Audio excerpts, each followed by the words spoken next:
asalaamaaleykum mbokku jullit yi mbokku taalibe yi ak képp ki nga xam ne rek yow yaay safoo bernde ñu ñëwaat ak yéen ci seen émission tey nag dañ leen di indi lu ñuy wax farci mais farci bu tey bi du doon bu yàpp bu jën lay doon donc lii nag moo siy dem dinañ soxla jën comme niñ ko waxee rek wala jën bu dee lumm nga am nga fileel ko sa bopp dinañ soxla aussi ay épices épices yi ñuy soxla yi donc dinañ soxla tomate fraîche épices comme ni ma ko waxee woon laaj poobar soble ak persil bu ngeen xool fii dama am persil bu tooy bi ak bu wow parce que sama persil bu wow bi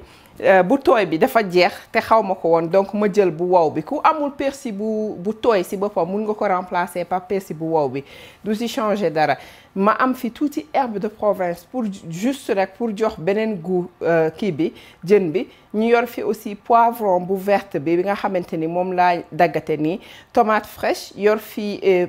poireau ak aussi green onions moom mooy oignon vert voilà ñu yore fi soble yor fi carotte yor fi beans green beans muy haricot vert voilà yore fi aussi tomato paste mu nekk tomate yore fi tomate concentré ñu yore fi patate douce bi nga xamante ni bu mauve bi la ak aussi pomme de terre ñu yore tamit tuuti diwlin donc ak nen ngeen gis ma yore fële tamit farine de coco tuuti laa si soxla ku nga xamante ne bëggul utiliser farine de coco mun na utiliser chapelure par exemple mais man dama ko bëgg a def noo xamante ni sama mbokk yi nga xam ne dañuy def keto dinañ ko mooy ñiy def régime cytogénique ñi nga xam ne bëgguñu lekk lenn lu am glucide mun ci bénéficier wu aussi donc mun ngeen remplacer farine de coco bi par farine normale wala chapelure donc sans plus tarder duñu def rek lu dul ànd ak yéen si waañ wi bismillah.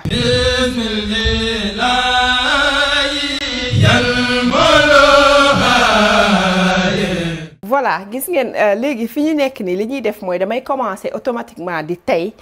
sama légumes yi donc damay daal di commencer ak haricot vert bi njëkk defuma ci dara nii rien du tout donc moom laay jël rek daal di koy commencer tey gis nga man bu kii bi bu congelé bi laa jël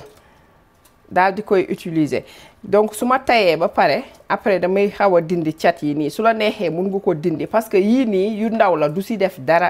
amul benn kii nekkul yu dëgër yi nga xamante ni kenn mënu ko lekk donc bu la neexee nga bàyyi ko si bu la neexee nga génnee ko aussi maa ngi xool su ma paree ban laa siy dóor donc nii laay def rek daal di koy tëj ràpp commencé ko tey tuuti parce que moom dafay gaaw a njor ndax yu sew a sew la léegi su ma paree daal di def carotte bi la même chose ki nga xam ne bëggul tey mun na dem sauteler nag yooyu mais boo ko tayee da ngay garder beaucoup plus de vitamines yi nga xamante ni ñoo nekk ci haricot yeeg légumes yi si boppam donc loolu rek laay ñëw def bu ko defee ma daal di commencer xolli sama pomme de terre yi ak patate douce yi parce que ñoom aussi dama leen di tey incha allah donc ñu daal di ñëw rek bismillah.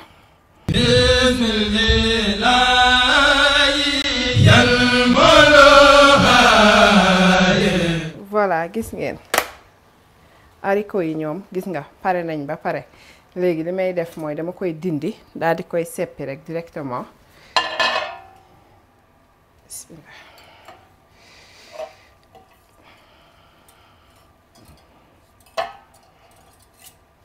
voilà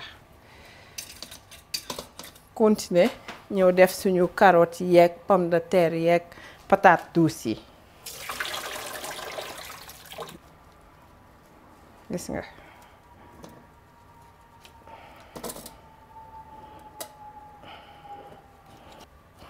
voilà ñu commencé waat bismillah.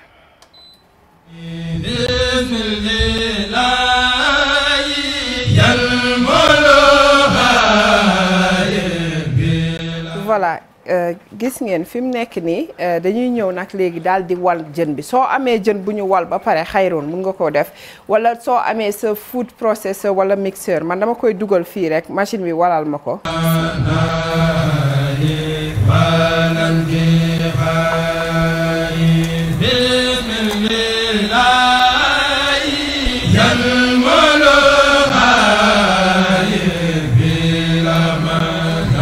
ma daal di jël léegi sama poivron yeeg oignon vert yeeg yooyu yëpp dugal ko fii moom aussi.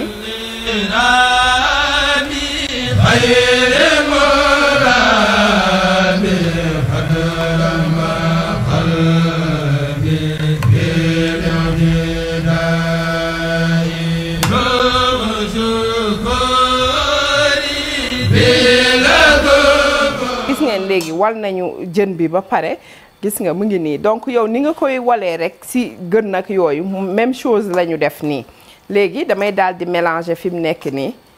épices yi ak poivron yeeg bagage yooyu noonu légumes yi ñu si def yi ba mu mélanger wu bu baax a baax a baax après nag ma daal di ñëw def si sel ak ay kii yeneen épices yi ñu si waroon def yi. voilà gis nga suñu mélange épice bi nga xam ne dafay am paprika mi ngi nii dama siy def assez libéralement sel gis nga def si tuuti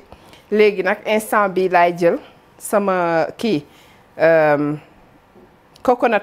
flour muy farine de coco bi bu leen tiit du changer goût bi du ko jox goût coco donc parce que li ma siy def toq lay doon yeneen kii yëpp ñoom ñooy dominer farine de coco bi gis nga équivalence su daanaka benn cuillère à café moom lañ siy def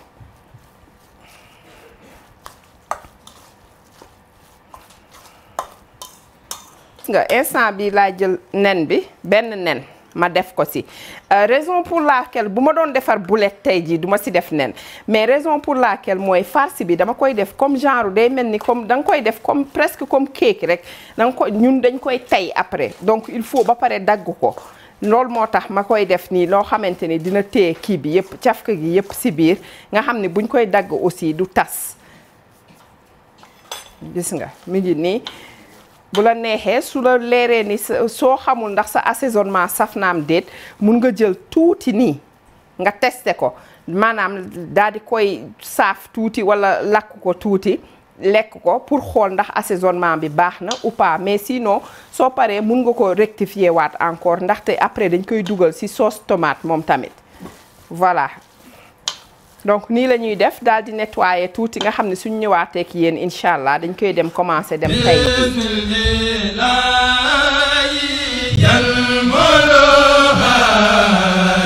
voilà gis ngeen léegi li may def nii mooy pour gagner du temps rek damay daal di ñëw commencer def suñu kii bi fii jën bi ñu dëbboon bi gis nga fi mu nekk nii léegi dañuy daal di niveler rek fexe ba nga xam ni xam nga lii mu ngi leen di fàttali yéen a ngi fàtte bi ñuy def pain tressé bi mooy pain farce yàpp boobu ñu defaroon noonu te ñu defoon si nen yeeg affaire yooyu même concept bi la rek ngay xool bii nag duñ si def yooyu noonu yëpp donc nii la ñuy def daal di koy niveler yëpp ba pare ñu daal di jël suñu paaka daal di créer niñ ko bëgg a daggee après loolu dafay tax aussi kii bi steam bi vapeur bi mun a échappé wu nga xam ne affaire bi dina mun a tey bu baax du def ndox carrément ndox bi fi mu war a jaar day jàll ci trou yi dem ci biir soo ko defulee lii nii boo ko tayee ba ci kanam tuuti da ngay gis mu commencé def ndox donc ñun loolu pour atténuer ko il faut ñu dagg yëf yi. nekk yaay xool ni nga koy daggee noo ko sentiree. man dama koy def ay genre losange nii tuuti gis nga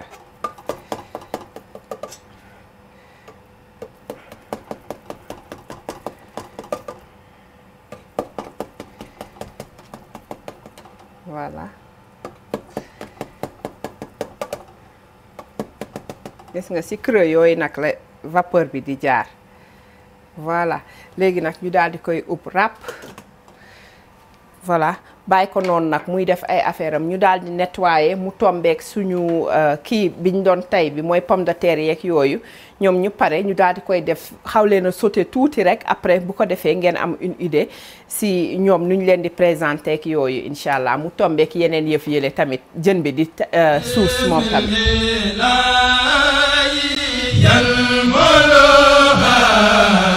waaw gis ngeen suñu affaire yëpp pare na fi mu nekk nii léegi bu la neexee nga daal di koy jël mais man damay jël beneen step pour maanaam defar ko ba nga xam ne day am caf ko loolu avant ñuy commencer togg sauce soble bi donc li may def mooy damay daal di ñëw jël tuuti ci sama diw bi bismillah gis nga tuuti rek loo xamante ni dina mun a togg affaire yi ma daal di jël liñ toggoon yépp léegi def ko fii muy tàngaale li ñu tayoon li lay wax muy kii bi haricot yeeg pomme de terre yeeg yooyu ku mu neex mun nga bañ a def lii nga daal di siy def sa vinaigrette directement mais man dama bëgg def ko noo xamante ni xale yi dinañ ko lekk dina ma leer ni dinañ ko lekk donc ma daal di jël yëf yi gis nga dañuy def délicatement rek parce que kii yi bëgguñu ko tas pomme de terre yeeg yooyu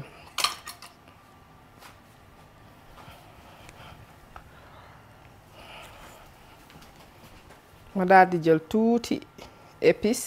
def si daal di jël aussi tuuti sel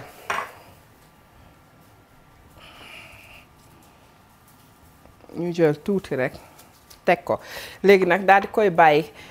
xaaral sax ma defaale benn yoon gis nga lii sama vinaigrette la bi may denc ci frigidaire bi damay yëngal tuuti gis nga daal di ciy def comme ça yëf yi am goût donc ma daal di koy tëj di bàyyi ko fii 5 minutes ma daal di koy dindi teg ko fële à côté léegi nag bu ko defee mu tombeek suñu jën bi xam naa léegi mu pare incha allah ñu daal di commencer nag ñëw togg avant jën bi sax ñu commencer togg sauce soble bi nga xamante ni moom fa la ñuy dugal jën bi incha allah.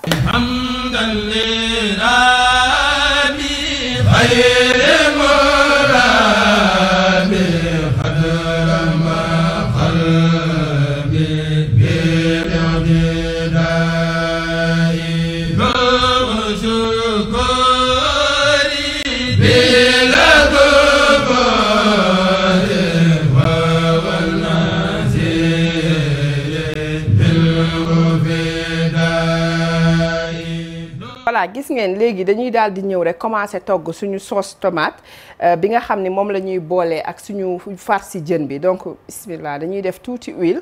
ma daal di def lépp ci biir yéen a ngi fàttali ko suñu sauce passe-partout bi ñuy def bi nga xam ni rak tak nga pare ci biir cin bi dañ koy mariner ki yépp laa lay wax nii voilà gis nga ñu def tuuti suñu tomate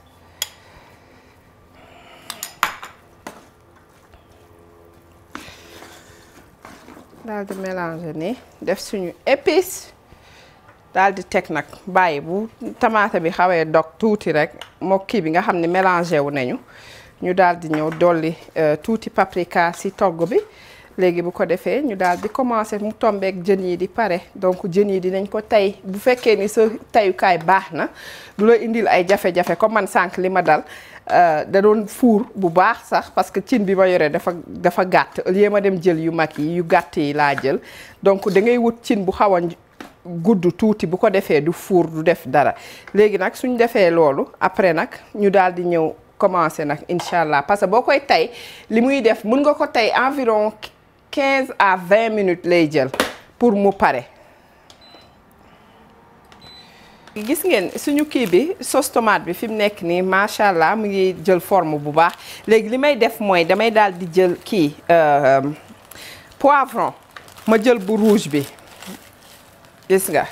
bu ngeen ko xoolee xam ngeen bi ñu congelé woon bi la xam naa si def lépp. ma amoon fi aussi tuuti kaani bu verte bi nga xam ni dama ko daggate woon aussi denc ko donc tuuti rek laa siy jël subhanallah gis nga tuuti rek laa siy def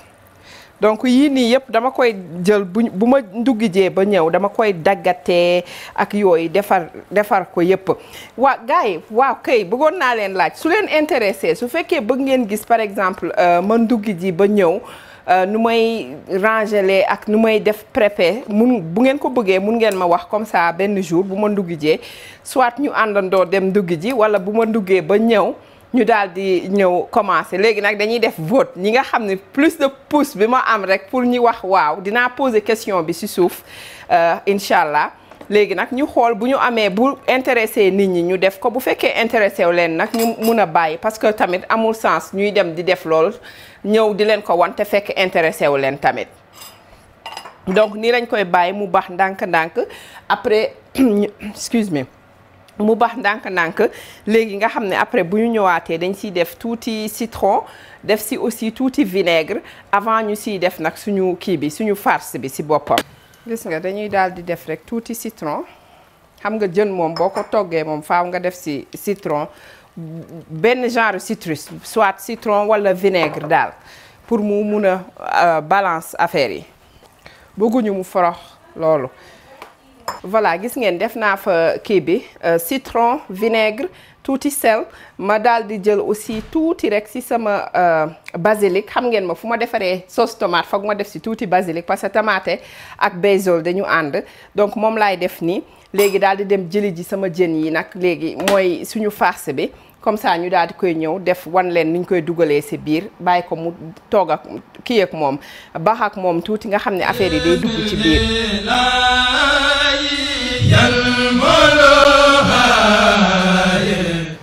voilà gis ngeen léegi nag dañuy jël affaire yi daal di teg si biir. beneen astuce bi nga xam ne bëggoon naa ko génnee pour ñi nga xamante ni intéressé na leen par exemple tey jii gis nga ni ma jëlee kii carotte yeeg pomme de terre yeeg kii nu ñu koy waxeeti ak haricot vert bi séparé leen baxal leen feneen gis nga am na beneen version boo xam ne sama yaay moom la tàmm di def lii recette sama yaay la du sama recette donc foofu laa ko jëlee moom li muy def mooy dafay jël kii macédoine bi yëpp mélanger ko ak kii bi ak sauce tomate bi après nag mu daal di jël nga xam ne ñoom lay toggandool et tout léegi nag daal di jël farce bi teg ko nële nga xam ne day nekk fële ci el bi nga xam ne nii lay mel daal lépp benn cin rek ngay def doo taqal leneen benn cin bi ngay def lépp su la neexee nga boole si sa salade su la neexee nga boole si leneen lu la neex daal yow yaay xool lan nga si bëgg a boole donc tey jii recette bi moom mère bi moom moo ko moom recette am la moom laa tojee nii fi mu ne nii tey jii di ko togg nag vraiment di ko sant bu baax a baax si lum ñu jàngal liggéey bu baax a baax moom moo tax ma am passion togg wax dëgg yàlla. gis ngeen yëngal bi nag moom délicatement lañ koy def donc du ma ñëw rek di ko mélanger nii bu baax gis nga damay fexe noo xamante ni du ma tas suñu farce bi niñ ko defaree yëpp sinon rek da ngay yàq li nga liggéeyoon yëpp gis nga mi ngi nii su fekkee da nga bëgg beneen côté bi aussi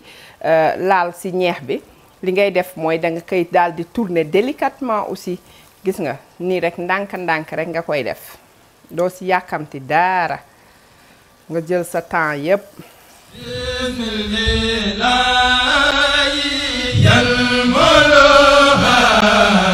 voilà gis ngeen fi ma nekk nii maa ngi commencé assembler léegi nii parce que suñu kii bi farce bi pare na donc ngeen gis benn côté bi commencé naa ko déjà dinaa leen wan beneen côté bi même chose laay def que fii donc ma wan leen rek ni ma koy agencé dama préféré jël kii bi haricot vert yi tegee ko côté bi li tax ma def ko mooy par exemple fii nii si digg bi sauce bi laa si ñëw def ak suñu kii bi farce bi donc su ma ko defulee lii am mooy kii bi dafay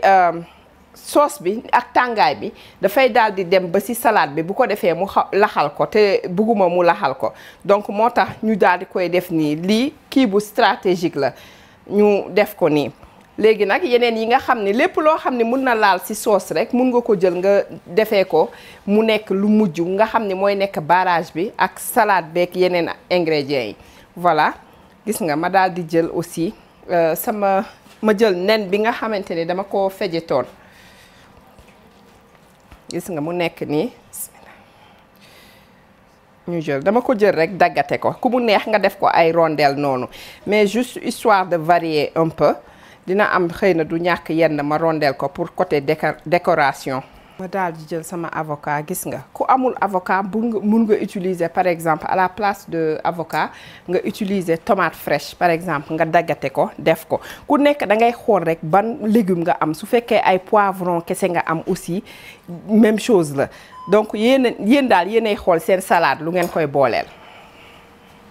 nga teg yow yaa xool rek. léegi ma daal di gaawantu jël sama vinaigrette bi def tuuti citron bi ci kaw kii bi avocat bi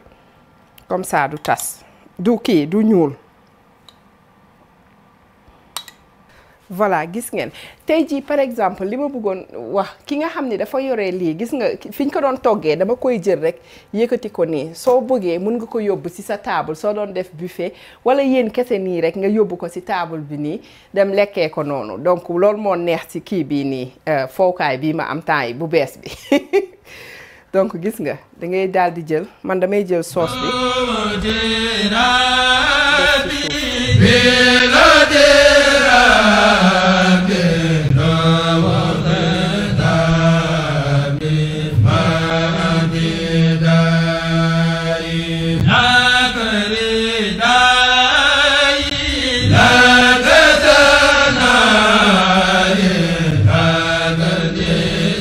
mbokk jullit yi mbokk taalibe yi ak képp ki nga xam ne rek yow yaay safoo bernde seen émission mi ngi woon nii tey nag ñu indiloon leen farce bi nga xam ne bu jën la nga xam ne sama yaay nag moom recette bi si moom laa ko jëlee mais si côté crudité yeeg yooyu boobu côté Oumy Fall la donc Oumy Fall moo fi waroon ñëw moom togg si farce bi parce que moom mooy reenu farce bi ndax moom vraiment moom moo ko jël carrément si sama yaay donc di ko jox tey nag émission bi ñu ngi koy jox donc bu ngeen xoolee rek dama si ànd ak mbégte loolu li ma koy def yëpp ndax daf may fàttali sama yaay bu baax a baax yal na ko fi yàlla bàyyi ngeen boole yéen ñëpp ñaanalal ma ko yal na ko fi yàlla bàyyi lu yàgg ba mu toog fekkee njëriñu ay sëtam ak yëpp mook paa bi yëpp yal na leen fi suñu borom bàyyi bu baax a baax vraiment ñun mënuñu leen fay daal li ñu def ci ñun mënuñu leen fay yàlla rek moom moo ko xam te yal na leen suñu borom fay vraiment di jox tey nag émission bi comme ni ma ko waxee rek dama koy njëkkee si sama yaay ak sama papa xam naa ni mère bi nag moom dina ma ne lu tax ma dédicacé ko jën